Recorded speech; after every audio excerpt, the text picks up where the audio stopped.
ఇక of course వర్మగారి అది తల్లి ఇప్పుడు గారు అంటే అమ్మగారు అంటే చెప్పనా? ఫస్ట్ నాకు ఎన్నో ఏళ్ళ క్రితం మీరు చెప్పారు. రాము గారి గురించి చెప్పాలా? చెప్పాలి కదా, న్యాచురల్ అఫ్ కోర్స్. రాము ఎందుకంటే మీకే అన్ని తెలుసు, సీక్రెట్స్ అన్ని. రాము చాలా పెద్ద దొంగ. దొంగ తమిళ పెట్టేస్తారు మా వాడు దొంగ. నాకు ఫ్యామిలీ వద్దు ఏంటి, నన్ను చెల్లెల్ని తమ్ముడిని కూర్చోబెట్టుకుని నాకు ఫ్యామిలీ అంటే ఇంట్రెస్ట్ లేదు, నాకు ఫ్యామిలీ అంటే ఇంట్రెస్ట్ లేదు అని అంటాడు. కానీ ఏమీ కాదు అది. మళ్ళీ ఇప్పుడు అప్పుడప్పుడు బాంబే నుంచి వచ్చినప్పుడు కూర్చుని ఓ 2 గంటలు మనసు తీరా మాట్లాడేసేసి, ఇంకా ఎలా అంటే ఇక్కడ నేను లొంగిపోతున్నాను వీళ్ళకి అన్నట్టు భయం వేసి మళ్ళీ జాగ్రత్తగా ఒక అడుగు వెనక్కేసుకుని నేను బాంబే వెళ్ళిపోవాలి రేపు అంటాడు అనమాట. మన దొరికేసాడు కదా. అంతే కదా.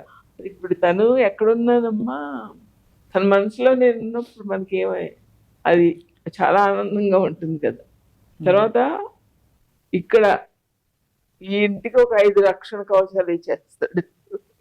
డాక్టర్ ఏదైనా ట్రీట్మెంట్ నాకు చేస్తున్నారు అనుకోమ్మా, ఆయనకి అనుకుంటూనే ఉంటాడు, నాతో మాట్లాడాడు, నాకు చెప్పకుండా ఇంటికి సేఫ్టీ, అటు పని చేసేస్తాడు, ఒక్క అక్షరం మాట్లాడు, ఏమి చెప్పడు, డైలాగులు ఉండవు, వచ్చేసి ఎదురుగుండా నించోడు అంతా ఉండదు, అంత ఎఫెక్షన్. చిన్నప్పుడు ఏదైనా కోప్పడితే అది సినిమాలకి అది వెళ్ళిపోయేవాడు. సినిమా ఇష్టం కదా, 8th క్లాస్ నుంచి 10th క్లాస్. నేను వెళ్ళొద్దు అని ఆపేదాన్ని. ఆపితే అమ్మకి అంతే తెలుసు అనుకున్నాడు, కానీ ఎప్పుడు కోపంగా ఉండడం, ఎదిరించడం, తిట్టడం అయ్యే ఉండవు. అమ్మకి అర్థం కాలేదు అని తన గమ్యానికి తను వెళ్ళిపోయేవాడు.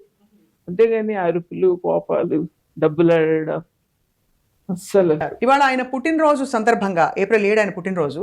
ఆయన పుట్టినరోజు లేవంటూనే ఏదో ఒక కొత్తది మొదలు పెడతారు. ఎవ్రీ 7th of April ఆయన తల్లిగారు సూర్యవతి గారు అండ్ ఆయన చెల్లి గారు విజయలక్ష్మి గారు ఉన్నారు మనతో పాటు. అందరికీ ఇద్దరు సుపరిచితులు. ఇన్ఫాక్ట్ వీళ్ళని ఇంటర్వ్యూ చేసిన ఫస్ట్ ఘనత నాకే, చాలా ఏళ్ల క్రితం.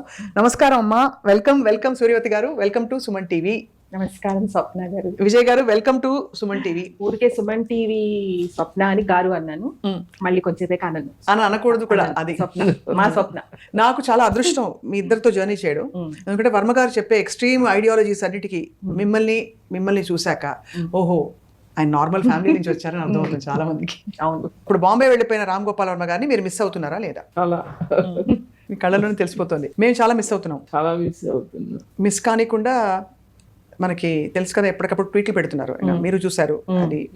సో ఇంతకంటే ముందు మీరు విజయ్ గారు మీరు చాలా మిస్ అవుతున్నారు. ఈ బాంబే వెళ్ళిపోవడం అనేది చాలా డెఫినెట్ గా మిస్ అవుతాం. కానీ నాకేమనిపిస్తుంది అంటే స్వప్న, తనకున్న ఇంటెలిజెంట్ లెవెల్స్ బాంబే అంతే కదా.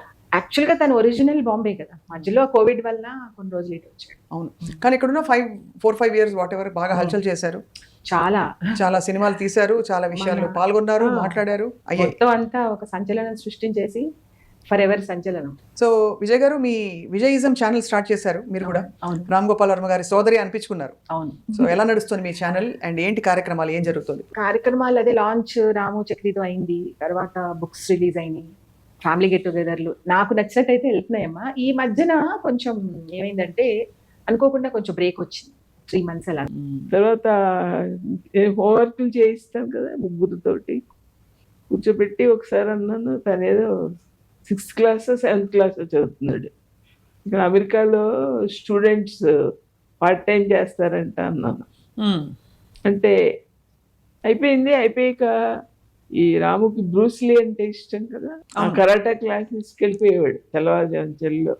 అలా వెళ్ళిపోతున్నాడు 3 నెలల నుంచి. ఎక్కడికి వెళ్తున్నావు రోజు అంటే, అప్పుడు పేపర్ వేస్తాడు, పేపర్ బాయ్. అప్పుడు ఈ అపార్ట్మెంట్లు అవి లేవమ్మా. పేపర్ వేసేవారా? వేసేవాడు. ఎవరు? రాము.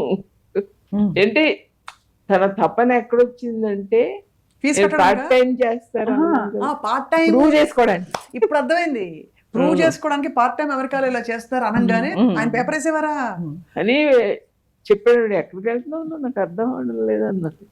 చలికాలం స్వెటర్ వేసుకుని సైకిల్ మీద వెళ్తే, మరి అప్పుడు అపార్ట్మెంట్స్ లేవమ్మా. 50 years బ్యాక్ అపార్ట్మెంట్స్. ఒక పేపర్ ఇక్కడ ఉంటే ఇంకోటి ట్యాంక్ బండ్ కింద, ఇంకోటి అదే వాడు చెప్పిన దగ్గర వేయాలి కదా, ఇంకెక్కడో వస్తే ఇంకా నాకు మీ గుండె తరుక్కుపోయిందా, బాధపడ్డారా మీరు? చాలా. కానీ ఇప్పుడు అనిపిస్తుంది నాకు ఏదో ఒకటి చెయ్యాలన్న తపన చాలా నచ్చింది. అంతే కదా, ఏం చేస్తాడు ఇప్పుడు స్కూల్కి వెళ్ళే లోపల ఏం చేస్తాడమ్మా, స్కూల్కి వెళ్ళాలి కదా, స్కూల్కి వెళ్ళే లోపల ఈ పని చేసి అప్పుడు వెళ్ళాడు. ఇప్పుడు ఎన్నేళ్ళు ఈ పేపర్ వేసే టైం అంటే ఆయనకి? అంటే 7th క్లాస్ ఏదో ఉంటుంది, 12-13 years. 12-13 yearsకి ఆయన పేపర్ వేశారు. ఇంకా ఏమేమి పనులు చేశారు? ఇంకా ఏమేమి ఇలాగా అంటే అందరూ ఆశ్చర్యపోయే పనులు చేశారు? అది ఇప్పుడు ఆ తపనకి నాకు చాలా. అంతే కదా, ఏం చెయ్యాలి అంటే మరి స్కూల్కి వెళ్ళే అబ్బాయి మా అబ్బాయి అంటే ఏం పనులు చేస్తాడు, అది నాకు చాలా అసలు ఎంత గ్రేట్ అనిపించింది. ఇప్పుడు అనిపిస్తుంది చెయ్యాలని ఆలోచనతోటి. ఎప్పుడు సినిమా 10 సార్లు 15 సార్లు చూసేసేవాడు. నన్ను డబ్బులు అడగలేదు ఎప్పుడు, ఆయనే సంపాదించుకునేవాడు. ఆయనే సంపాదించు. అదే థియేటర్కి నడిచి వెళ్ళిపోయి సినిమాకి సరిపడేయడం. మరి అప్పుడు సినిమా ఇష్టంతో నడిచి వెళ్ళిపోవడం ఒక రకం. ఈ మూవీ హౌస్ పెట్టారు, అమీర్పేటలో ఉండేది మూవీ హౌస్. అప్పుడు సడన్ గా గుర్తొచ్చేది, లేచి నడుచుకుంటూ వెళ్ళిపోయాడు అంతే. అక్కడ కారు ఉంటే ఎదురుగుండా ఎక్కేవాడు, లేకపోతే వెళ్ళిపోయాడు. ఆ 1 minute వెయిట్ చేయడం కూడా అంతే, నడుచుకుంటూ వెళ్ళిపోయాడు. అంత దగ్గరేం కాదు, పంజగుట్ట నుంచి అమీర్పేట్ సెంటర్కి వెళ్ళాలంటే ఒక 1/2 hour అలా పడుతుంది. అంతే కదా, వెళ్ళిపోయాడు. ఎవరికి తెలియదు ఒకటి నేను చెప్తా, కొన్ని సంవత్సరాలు ఉట్టి వైట్ లాల్చి పైసలు. అది అంటే కొన్ని అక్కడ ఫోటోలో చూసాము. అంటే అలా ఒక్క ఫోటో కొన్ని ఇయర్స్ వేసుకున్నాడు. అదే వైట్ లాల్చి పైజామా. వైట్ అంతే. ఎందుకు అంటే ఎందుకు అలా అంటే ఇప్పుడు జనరల్ గా అందరూ అమ్మాయిలు పడేయడం కోసం కదా అలా వేసుకుంటారు. నాకు ఇంట్రెస్ట్ లేదు, అందుకే నేను లాల్చి పైసలు వేసుకుంటానని చెప్పేవాడు. కానీ ఇప్పుడు ఆపోజిట్ చెప్తున్నారు, నా పనే అమ్మాయిలు అమ్మాయిలు పడేది. నమ్ముతారు నిజంగా చెల్లిగా? రెండు నమ్ముతాను, అది నిజం ఇది నిజం. అమ్మాయిలు పడేయడానికి వేసుకుంటాను అనేది ఇప్పుడు నేను అంత నమ్మను, కాకపోతే వినడానికి బాగుంటుంది కాబట్టి ఇంకా అంతే. కానీ ఎప్పుడు మనం వినము. అంటే ఇప్పుడు ఈ 15 ఏళ్ల నా పరిచయంలో కూడా నేను వినలేదు, మీరు వినుండరు. ఎప్పుడు ఎవరన్నా అమ్మాయి వచ్చి ఏడిపించాడు మీ అబ్బాయి అని ఎప్పుడు అనుంటారు కదా? ఏడిపించే టైప్ కాదు, అమ్మాయిని మాటలతో పడేసే టైప్. అంతే, సీరియస్ ఫన్ ఉండదు. సీరియస్ గా కూర్చోబెట్టి మాట్లాడినప్పుడు అవతల అమ్మాయి ఇంప్రెస్ అయిపోతే పడిపోతుంది. చాలా మంది ఉన్నారు అమ్మాయిలు అలా పడిపోయిన చాలా మంది. మొన్న జగపతి బాబు గారు జయం నిశ్చయం అమ్మాయి వాయిస్ విన్నావు కదా? అవునవును, అంతే. అలాంటి అమ్మాయిలు చాలా మంది ఉన్నారు. ఇప్పుడు తన వైఫ్ రత్న విజయ స్నేహానికి వచ్చేది, విజయ కోసం వస్తే రాము గంటలు కూర్చొని మాట్లాడేవాడు. అమ్మాయిని ఏమన్నా అంటే బాగుండదని నేను రాముని లోపలికి పిలిచి అమ్మాయితో ఏంటి ఆ కబుర్లు, నాకు నచ్చలేదు, నాకు ఇష్టం లేదు అన్నాను. అంటే అమ్మా నువ్వు అలా అనుకుంటున్నావా? కాదమ్మా, అమ్మాయికి ఇంగ్లీష్ బాగా వచ్చు, ఇద్దరికి కామన్ టాపిక్స్ సబ్జెక్ట్. అలా నిజం కూడా ఒక రకంగా ఒక యాంగిల్లో నిజం. ఎందుకంటే అంత ఇంటెలిజెన్స్ మ్యాచ్ అయ్యేది రత్నాన్ని అప్పట్లో. రాము ఇంటెలిజెన్స్ మ్యాచ్ అయ్యేది రత్నాన్ని, ఇంకెవరు లేరు. లవ్ లోకి మారింది కానీ అసలు స్టార్ట్ అయిన రీజన్ అమ్మాయి ఇంటెలిజెన్స్. ఎవరు ఫస్ట్ చెప్పారు మీకు ఇలా పెళ్లి చేసుకోబోతున్నారని? తనే చెప్పాడు.